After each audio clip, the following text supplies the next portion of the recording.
Hi, good morning. This is Haren Sharma and welcome to my YouTube channel The Future Molders Academy. बच्चों, इसका जो previous video था आपका या क्या जो प्रीवियस क्लास था प्रोनाउन से रिलेटेड था, उसमें हमने रिलेटिव प्रोनाउन को स्टडी किया।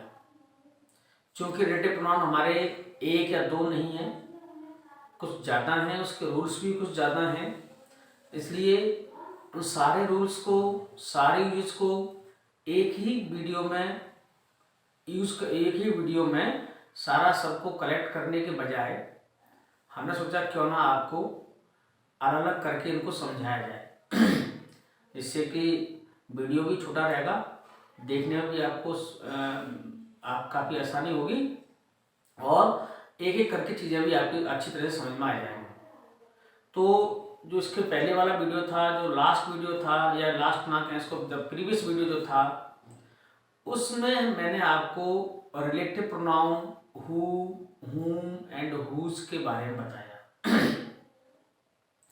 वहाँ आपको बताया कि कब हम हु, हुम, हुज का यूज करते हैं, किसके लिए यूज करते हैं। एक मैंने आपको बताया था कि सारे के सारे जो रिलेटिव प्रोनाउन हैं उन सब का यूज हम किसी न किसी एंटीसीडेंट के बाद करते हैं। एंटीसीडेंट मीन्स इनके पहले कोई भी एक नाउन या प्रोनाउन दिया होगा, उस नाउन या प्रोनाउन को जस्ट बाद इन रिलेटिव प्रोनाउंस का यूज किया जाता है। उसमें मैंने बताया आपको कि अगर हमारा एंटीसीडेंट कोई पर्सन हो, नाउन या कोई पर्सनल प्रोनाउन हो जो कि पर्सन्स के लिए यूज हो तो हम पर्सन्स के बाद जो है हु, हुम या हुज का ही यूज करेंगे। जैसे मैंने आपको बताया, उसमें अच्छी तरह पूरा समझाया उस क्लास में। अगर आपने वो वीडियो नहीं देखा है तो इस वीडियो से भी देखने से पहले जरूर आप उस वीडियो को जरूर वॉच कर लें, क्योंकि सारा सिस्टम से काम अगर हम करेंगे, सारी चीज़ों को अगर हम सिस्टम से समझेंगे तो वो ठीक से समझ में आएंगे आपके। अगर हम किसी भी चीज़ को बीच में से उठा के बैठ जाएं तो it will be very difficult for you and for everyone to understand that one very correctly और वेरी प्रॉपरली देयर। इसलिए जब भी हम कोई भी चीज़ पढ़ें, कोई भी चैप्टर में स्टडी करें, चाहे वो किसी भी सब्जेक्ट से रिलेटेड हो, हमेशा आप ध्यान रखें उसको बेसिक से उठाएं सबसे पहले। अगर आप प्रोनाउन को स्टडी करना चाहते हैं तो वहाँ भी सबसे पहले आपको एक क्लास, एक वीडियो है आपका बेसिक्स ऑफ प्रोनाउन, उसको आप पहले अच्छी तरह सुने, समझें, उसको जानें क्या है उसके अंदर। उसके बाद फिर और वीडियो आते रहे, पार्ट 1, पार्ट 2, पार्ट 3 जो भी आपके आते रहे। उसके बाद हमने पर्सनल प्रोनाउन के बाद आपको सारे जो WH फैमिली के जो वर्ड्स थे उनके डिफरेंट फंक्शंस के बारे में बताया कि कौन से WH वर्ड जो हैं वो आपके रिलेटिव प्रोनाउन होंगे, कौन से आपके इंट्रोगेटिव प्रोनाउन होंगे, कौन से आपके इंट्रोगेटिव एडवर्ब होंगे, कौन से आपके रिलेटिव एडवर्ब होंगे। वो सारा आपको वहाँ मैंने एक एक करके आपको वहाँ डिस्टिंग्विश किया, ईच एंड एवरीथिंग देयर। उसके बाद हमने इंट्रोगेटिव प्रोनाउन को समझा और उसमें से क्वेश्चन कहाँ से बनने की पूरी पॉसिबिलिटी रहती है, संभावना रहती है एग्जाम्स में, उसके बारे में भी आपको बताया। उसके बाद फिर हमने नेक्स्ट जो क्लास रखा था उससे अगले वाला वो हमने रिलेटिव प्रोनाउन से रिलेटेड रखा। उसमें भी मैंने आपको सबसे पहले बताया कि why these words of WH family known as relative pronouns. इन WH फैमिली के जो कुछ वर्ड्स हैं, हु, हुम, हुज हम कर चुके हैं, इनके बारे में आज विच का यूज करेंगे।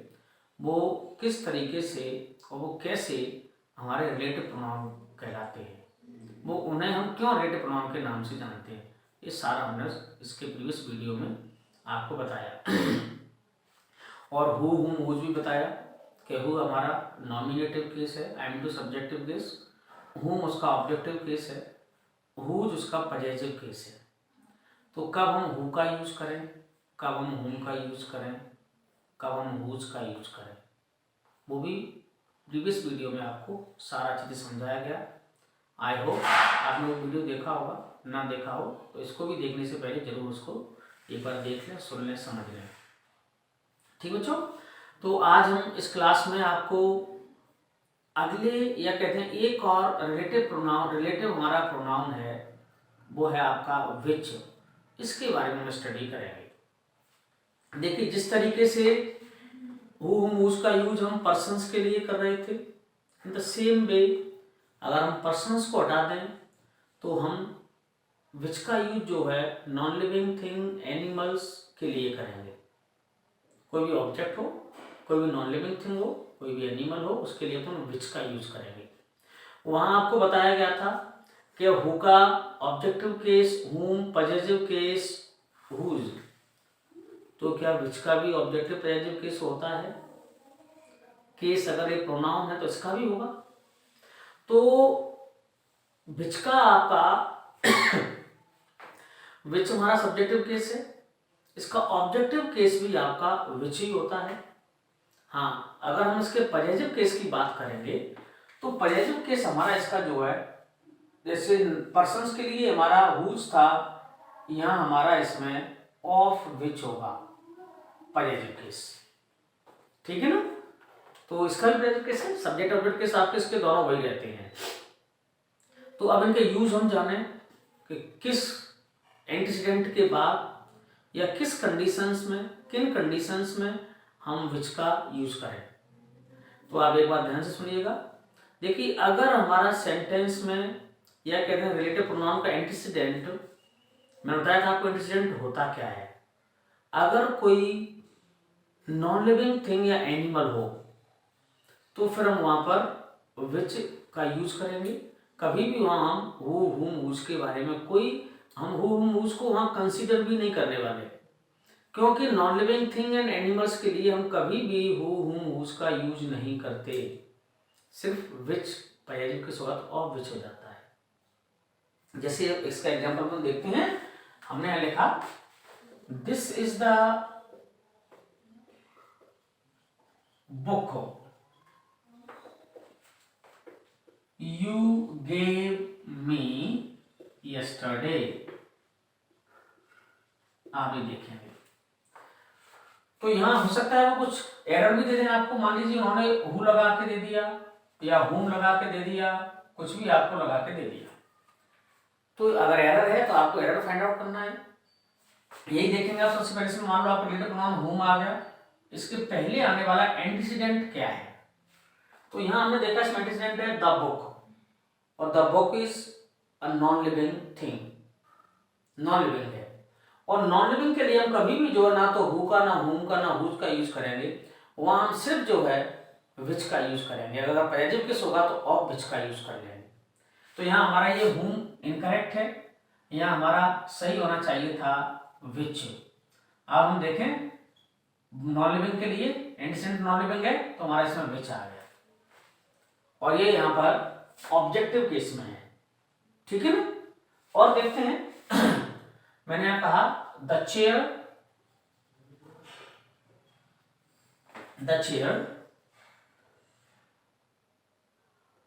Blank space you bought last year is very comfortable।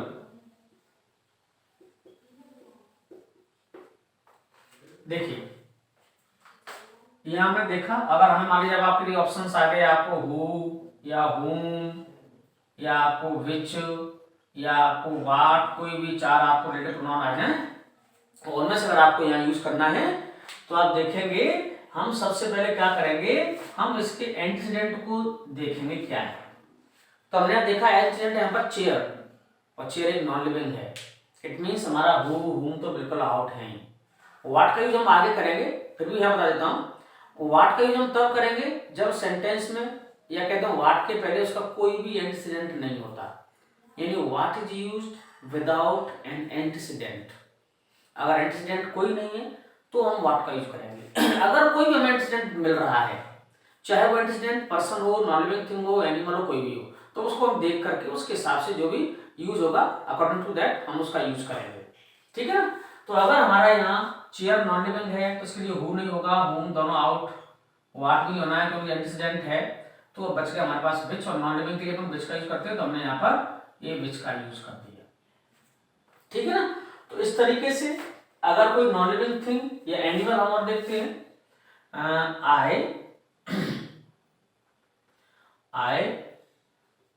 I have bought a cow, blank space, is not giving milk.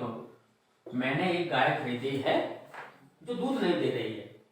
Okay, तो यहाँ हमने यहाँ पर भी अगर हम लगाते हैं whom, whose, कोई भी which का यूज करते हैं अगर हम, तो हम देखेंगे यहाँ इसका एंटीसीडेंट क्या है, एनिमल है, काउ, और एनिमल के लिए नॉन लिविंग के लिए हम विच का यूज करते हैं, ना कि हु और हुम और हुज का। तो यहाँ भी हम क्या करेंगे, हमारा विच आ गया। ये यहाँ इसका सब्जेक्टिव केस है, अगर यहाँ बात करें तो इसका जो ऑब्जेक्टिव केस था। तो विच के जो है सब्जेक्ट ऑब्जेक्ट केस दोनों सेम रहते हैं, उनमें कोई डिफरेंस नहीं, वैसे यूज होते हैं। हाँ, अगर हमारा पॉजिटिव केस आया, जैसे एक एग्जाम्पल यहाँ लिख लेते हैं, the pen color is red is mine। देखिए यहां पर ये नाउन आ गया, यानी सब्जेक्ट पर नाउन आ रहा है, तो इसके साथ ना तो आपका हु मुझ तो आना ही, क्योंकि यहाँ पर पेन हमारा नॉन लिविंग है तो विटनेस ही आना है। बट यहाँ सब्जेक्ट ऑब्जेक्ट केस नहीं आएगा, क्योंकि एक नाउन दिया है और इस नाउन को पजेशन, नाउन पर बताने के लिए, इसको पजेस करने के लिए हम इसमें पजेसिव प्रोनाउन, रिलेटिव प्रोनाउन का यूज करेंगे। और नॉन लिविंग के लिए विच होता है, इसका पजेसिव प्रोनाउन मैंने अभी आपको बताया ऑफ विच। क्या होता है, ऑफ विच। तो हम यहाँ पर लगा लेंगे ऑफ विच। देखिए इसके बारे में थोड़ा आप जान लें, कई बुक्स में आपको मिलेगा, कई लोग भी इस तरह का पढ़ा देते हैं कि हम पजेसिव केस के लिए एनिमल्स हो या नॉन लिविंग थिंग हो, सबके लिए हम हुज का यूज कर लेते हैं। कई जगह आपको इस तरह के वीडियोस मिल जाएंगे जिनमें इस तरह का बताया जाता है। लोग अपने अपने हिसाब से सब अपने अपने जो रूल्स हैं, अपने अपने जो उन्होंने जिस तरीके से उनको पढ़ाया है, सब जस्टिफाई करके ही उसमें डालते हैं। बट अगर आप कोई अच्छी बुक स्टडी करेंगे, खासकर किसी फॉरेन राइटर्स की अगर आप बुक स्टडी करेंगे, Indian writers actually often make mistakes while publishing their books, but there are very few chances of any mistakes, of having any mistakes in the books of the writers of the foreign there, विदेश के writers की। ठीक है, तो यहाँ हमने यहाँ of which को देखा, हुज नहीं लगाएंगे, यहाँ हमारा ऑफ विच आएगा। तो ये हमने यहाँ अच्छी तरीके से इसको समझा कि विच का यूज हम किस एंटीसीडेंट के लिए करेंगे। ठीक है ना। और एक एग्जाम्पल इसमें लिख लेते हैं, मैंने लिखा this is the girl, blank space, gave me her phone number. देखें अब हमें लगाना है, तो इसमें आपको एक चीज देखना है, आपको सबसे पहले एंटीसीडेंट को चेक करना है। अगर एंटीसीडेंट पर्सन है तो हुम, हुज में से, नॉन लिविंग थिंग एनिमल है तो विच, ऑफ विच में से। तो ये हमारा एंटीसीडेंट क्या है, गर्ल, यानी लिविंग पर्सन है, तो विच ऑफ विच नहीं लगना। ठीक है ना। कई लोग इसमें ऐसा बता देते हैं कि हम पर्सन के लिए विच का यूज कर लेते हैं, रिलेटिव प्रोनाउन का। देखिए पर्सन्स के लिए हम इंटरोगेटिव विच का यूज कर लेते हैं जब सिलेक्शन की बात आती है। मैंने आपको इंटरोगेटिव प्रोनाउन अच्छी तरह से उसको बताया। बट जहां तक रिलेटिव प्रोनाउन की बात है तो वहां हम पर्सन्स के लिए कभी भी किसी भी कंडीशन में विच का और विच का यूज नहीं करते हैं। पर्सन्स के लिए इनका यूज नहीं किया जाता, सिर्फ हु, हुम और हुज का यूज किया जाएगा। कोई कुछ भी बोल दे, पढ़ा दे, लिख दे, उसके लिखने से, बोलने से सब कुछ नहीं होता है। जो है सो है, और दिस इज देयर, कि हम पर्सन्स के लिए रिलेटिव प्रोनाउन में कभी भी विच का यूज नहीं करते। हाँ, इंटरोगेटिव प्रोनाउन में जब सिलेक्शन की बात होती है तो हम उसका यूज वहां कर लेते हैं। तो यहाँ हम क्या करें, हु मुझ में लगाएंगे। देखिए यहाँ वर्ब आ गया, आपका वर्ब आ गया, यानी हमारा आगे वर्ब के पहले सब्जेक्ट आता है, तो यहाँ सब्जेक्टिव केस आएगा और सब्जेक्ट केस हमारा इसमें होता है हु। ठीक है बच्चों, तो ये हमने विच का यूज जाना। थोड़ा सा इसी में हम एक यूज और करेंगे अभी, ठीक है ना। वो यूज क्या होगा आपका, इसके बाद हमारा जो नेक्स्ट वीडियो आएगा उसमें हम दैट का यूज पूरा अच्छे से डिटेल में पढ़ेंगे कि हम दैट का यूज कब करेंगे। पहले से एक चीज हम और जान लें। देखिए अभी मैंने आपको बताया कि हम हु हुम हुज का यूज किसके लिए करेंगे, विच और ऑफ विच का यूज किसके लिए करेंगे। अब हम इसमें देखते हैं, अगर जैसे आपको जिसमें मैंने कहा this is the house in I live, तो अब ध्यान रखें, यदि आपका कोई रिलेटिव प्रोनाउन यूज होना हो और रिलेटिव प्रोनाउन का यूज जस्ट किसी प्रीपोजिशन के बाद अगर होना हो, तो मैंने आपको प्रोनाउन में ही शुरू में समझाया था कि किसी भी वर्ब के बाद अगर प्रोनाउन आता है, एक दो अगर हम एक्सेप्शन छोड़ दें तो वो एक्सेप्शन क्या है हम आगे इसको और पढ़ेंगे।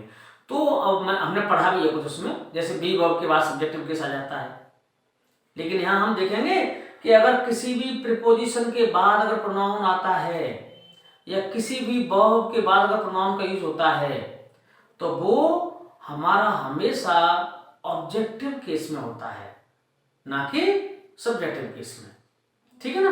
तो यहाँ अब हम बात करें, अगर यहाँ हमारा जो प्रीपोजिशन के बाद अगर हमें कभी भी कोई भी रिलेटिव प्रोनाउन यूज करना हो तो वो दो ही हो सकते हैं प्रीपोजिशन के बाद, या तो आपका विच होगा और या आपका whom होगा।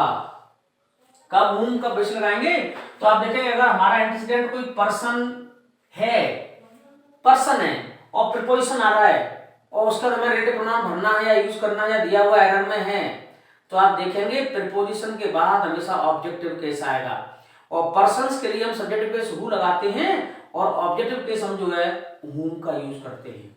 इसी में बताया कि whom और which, तो अगर एक प्रीपोजिशन के बाद रिलेटिव प्रोनाउन आना हो और यहाँ आगे हमारा कोई पर्सन जो है उसका एंटीसीडेंट हो तो हम वहां पर whom का यूज करेंगे। क्लियर, तो यहाँ हमारा whom आ गया। अगर कोई नॉन लिविंग थिंग एनिमल आता है और आगे प्रीपोजिशन आ रही है उसके बाद हमारा रिलेटिव प्रोनाउन आना है तो वहां पर which आएगा।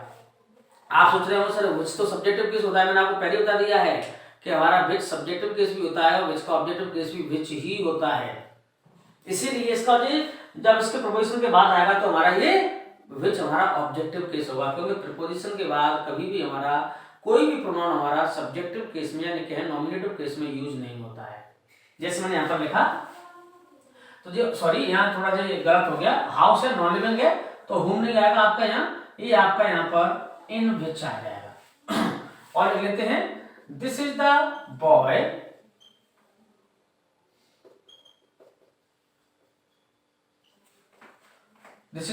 to blank space you met yesterday। देखिए प्रीपोजिशन आ गया, इसके बाद हमें लगाना है तो प्रीपोजिशन अगर आता है किसी भी प्रीपोजिशन के बाद अगर हमें रिलेटिव प्रोनाउन यूज करना है तो फिर आप एक बार सुन लीजिए whom या which। Non living thing animal है तो which, पर्सन है तो whom आएगा, कभी भी who या whose का यूज इसमें नहीं करेंगे। तो यहाँ क्या जाएगा बॉय पर्सन हमारा जो है तो इसके लिए अपन क्या करेंगे whom यूज कर देंगे, ठीक है ना।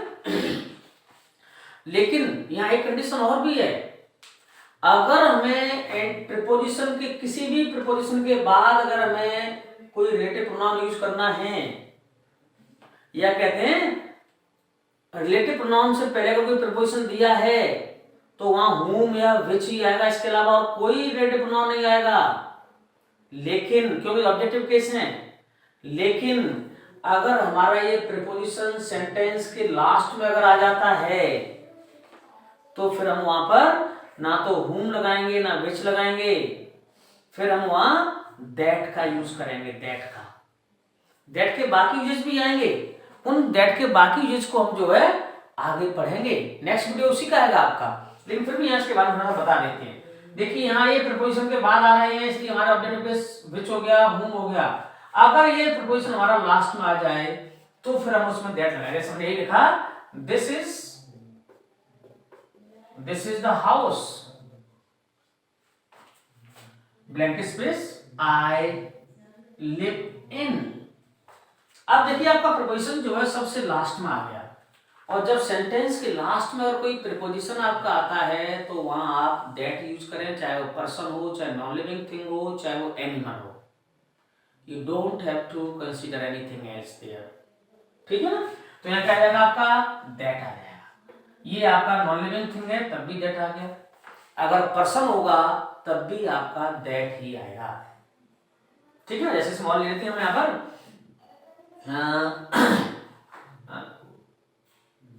This is the pen. देखिए यार, फॉर आई एम लुकिंग, ये लिखा हमने, this is the pen, blank space I am looking for. तो आप देखें यहां प्रीपोजिशन लास्ट में आ गया, तो कुछ नहीं देखना है आपको, दैट लगाना है। ये प्रीपोजिशन के बाद यहां आएगा तो विच या हूं लगाना है, तो नॉन लिविंग थिंग है तो आपका यहां पर विच लग जाएगा। एक और लिखते हैं, दिस इज द गर्ल